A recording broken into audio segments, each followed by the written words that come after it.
Hello everyone, myself Anviti Mishra from LBM Public School, Gola Bazar, Gorakhpur. In the previous video, we have studied about the Pushyabhuti dynasty, new kingdoms after the Guptas, military campaign, what are the matter of fact, what are the sources, how could we know about these empire, what are the sources related to that. In today's video, we are going to study about Harsha as a patron of art. Harsh was a patron of art and writing. Harsha was so much interested into the art and writing. He was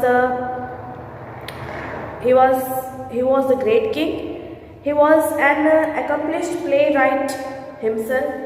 He has brought a play himself, which was written into the Sanskrit language, and it was Ratnavali, Priyadarshika, and Navalanda. These are the three plays written by Harshvardhan by himself into the Sanskrit language. Bhanbhatta was the famous scholar of court of the Harsha. Bhanbhatt was the famous scholar of the Harsha Empire. In the court of Harsh, Bhanbhatt was the famous scholar who had wrought about the Harsha. He had wrought Harshchandra and Kadambari. These were the two books wrought by Bhanbhatt, a court poet of Harsha's empire. It is also written into the Sanskrit language. There were other scholars in Harsh court such as Subandhu, Mayur Bhatt, etc. Subandhu and Mayur Bhatt were also the two scholars into the Harsha empire. They have also wrought the books related to their rule and related to their administration. Next, Harsha patronized a famous Nalanda University which was set up earlier during the Gupta period. During the Gupta period, there was a university which was named as Nalanda University. It was still famous also, but it was destroyed by Mughals, and when the Mughals have arrived into the India, it was destroyed by them. Foreign invaders had came India and destroyed the Nalanda University. Harsha was interested into the Nalanda University, which was set up earliest during the Gupta's empire. During the Gupta's empire, it was already settled down. But what did he done? He had improved this university and given financial support by which the ancient seat of learning was become so much powerful or so much settled. As a result, Harsha patronaged Nalanda prosperous and became the famous center of the learning. Nalanda, in the reign of the Harsha, had become the so much popular university into the whole world. Students from the foreign countries, means from China, from other countries, came to this university and do the study related to the Sanskrit language or related to the Vedas, or they study about many things which was into the Vedic age, into our Indian learning. But the second thing you have to tell me about, there were two universities into the previous India, into the this type of empire. There were two universities. First one is Nalanda, and what was the name of the second one? You have to tell me about that. Huansang. And now we are going to study about Huansang.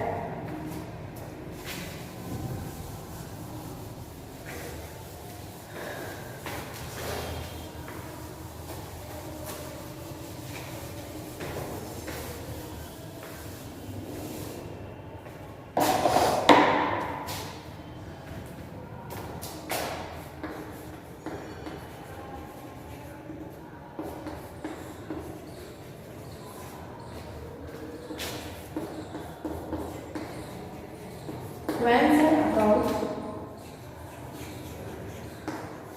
related to Indian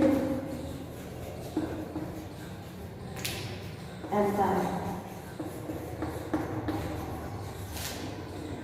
Huansang account related to the Indian Empire. What did he wrote about the Indian administration into the Harsha's reign and also into the Chalukyas' reign of South India.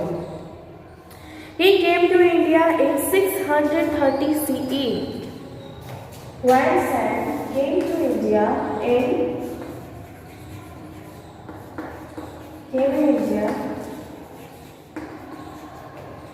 630 CE. He had arrived in India in 630 CE and stayed here for about 15 years. For about 15 years he had stayed here and written an account related to the administration and society of the India. He also visited the court of the Chalukya king Pulkeshin II. He had visited India in the court of Harsha and in the second time he visited South India in the reign of Pulkeshin II Chalukya king.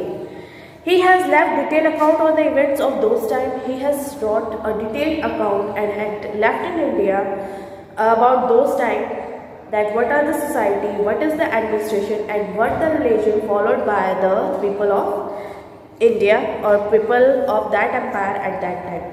So, according to Yuan Sang, people were simple, honest and hospitable. What do you mean by hospitable? Hospitable means kind, means they were kind to their guests. They were honest, they were simple, they live into the they live in simple way, they are honest to each other, and even that they respect each other. They were kind to the people of other countries or as a guest who arrived at their home. In today also we are also kindable to our guest at our home, which arrive at our home. The rich lived in big, well-decorated houses, while the poor had simple mud houses. The rich were lived into the 2 floors or 3rd floor type of buildings, type of houses, but the poor were lived into the small houses, mud houses. People lived peacefully. People lived peacefully. Most people were vegetarian and the use of onion and garlic was avoided.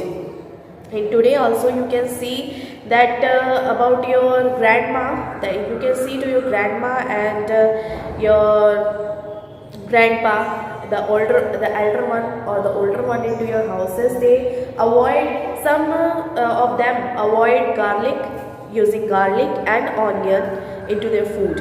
At that time, people of that time, they also avoid using garlic and onion into their food, and most of the peoples were vegetarian. They used to eat veg food instead of non-veg. The caste system was very rigid. At this time, the caste system was very rigid. The untouchables were treated very badly. They were kept outside of the town or the villages. Their houses were outside of the town and the villages. While the traders and the craft person who make monuments and any other thing, who make pots or monuments or related to the doing tailoring related to the cloths. These type of people lived into the city, but the untouchables, the lower caste or the Shudras, they were treated very badly and were kept out of the cities and towns. Marriage and eating outside the caste was prohibited. Means there was no allowed, the people of that time not allowed any person to do intercaste marriage, means to do one person of another caste can't do marriage with other caste woman or person. It was prohibited at that time. So sati system was prevalent at that time. Sati system means after the death of a man, his wife was also buried with the man. His wife was also buried with the man, or what do we say? Antim Yatra. Into that way, in our culture, we can say that the people who became dead, the person who became dead was taken to the Shamshan Ghat. Into normal language we say it is Shamshan Ghat, and taken to the Shamshan Ghat and was burned. And at that time, with the burned body, the woman of that person was also kept on him, and she was also burned with that person. That was known as Sati Pratha. Now in today's time it is not allowed. It is a very very harsh punishment is given related to that type of system. It was prevailed at that time. It was so much cruelful related to the ladies or related to the women. There was no veil parda system. There was no any type of parda system at that time.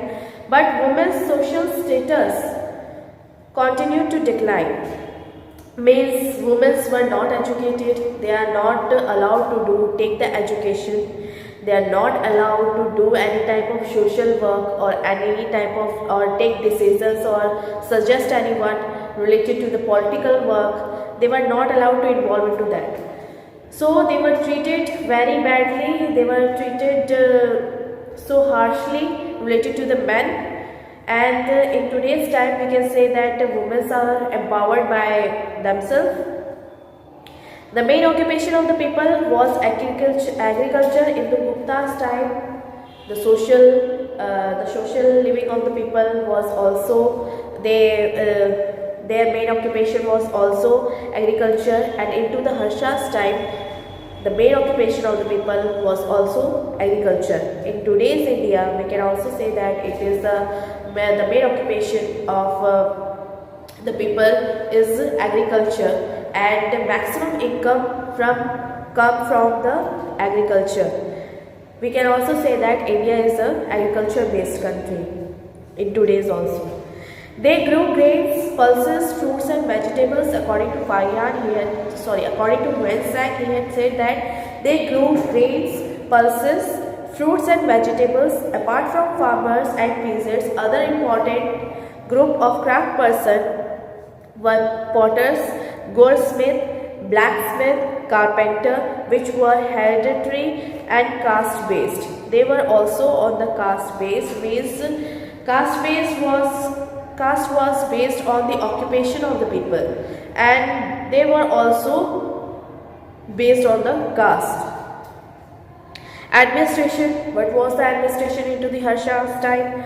Harshvardhan administration was decentralized like the Guptas. The Harsha's kingdom, the Harsha's dynasty, the Harsha's administration was also decentralized. In the same way, into the Gupta's dynasty, I have already told you that the empire was divided into Guptis. It was under the control of Kumar Amatyas. Then after that, Guptis were divided into Vishyas. Vishyas, we can say that district, and the district is divided into villages. District was into the control of Ayuktas, and village was into the control of village elders. So these were the things. These were the the administrative system was same occupied by the Harshvardhan. Same applied by the Harshvardhan. Local officials had the power to take administrative decisions. In the same way, the local administration have the power to take the administrative decisions as into the Gupta's dynasty.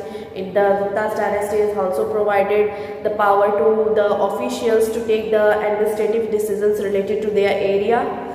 In the same way, Harsha has also provided the power to officials to take the administrative decisions. The administrative units were similar to those under the Guptas. The administrative were similar to those under the Guptas. Same thing. The Guptas, as it is followed by the Guptas, in the same way Harsha is following the same thing. The whole empire was divided into provinces. Same thing I have already told you. And the chief sources of income was land revenue. In the Gupta's dynasty, I have already told that the main main income was land. The land revenue is the main income of the empire. In the same way, to the Harsha's reign, the income was from land.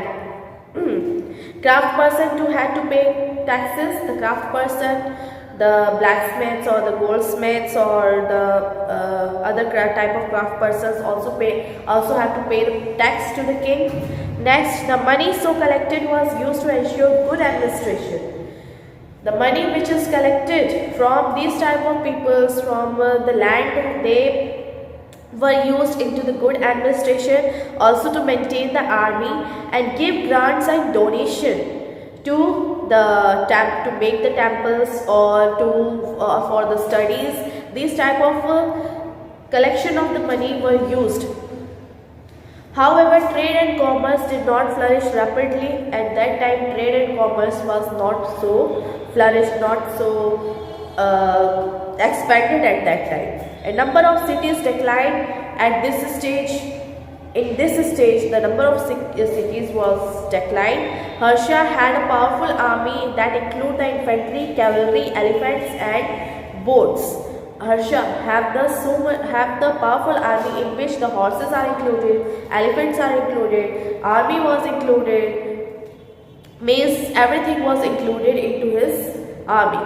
Religion, what was the religion followed by them? Before embracing Buddhism, Harsha worshipped Shiva and Surya. Before taking the Buddhism, before going into the Buddhism religion, he was the worshipper of Shiva and Surya. Surya means sun. He was tolerant toward another religion. He was tolerant toward the other religions also. He attended the Prayag assembly in which religious discussions and debates were held for many days. He always attended the Prayag assembly in which religious discussion or debates related to any topic was done into that days. And for many days it was going on. At the Prayag assembly, the Buddha, Surya and Shiva were worshipped. In the Prayag assembly, the Buddha, Surya and Shiva were the main gods which was worshipped by the people and also by the king also. At this assembly, Harsha gave donation to the Brahmins. In this assembly, Harsha gave donation to the Brahmins, Buddhists, the needy and the poor. He also convened the 5th Buddhist council at Kannauj that lasted for 25 days. He also had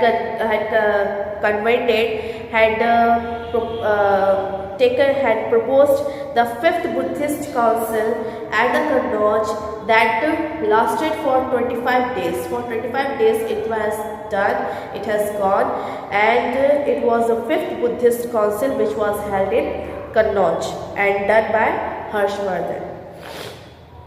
In the later video, we will study about Chalukyas, the southern dynasty, and the Pallavas.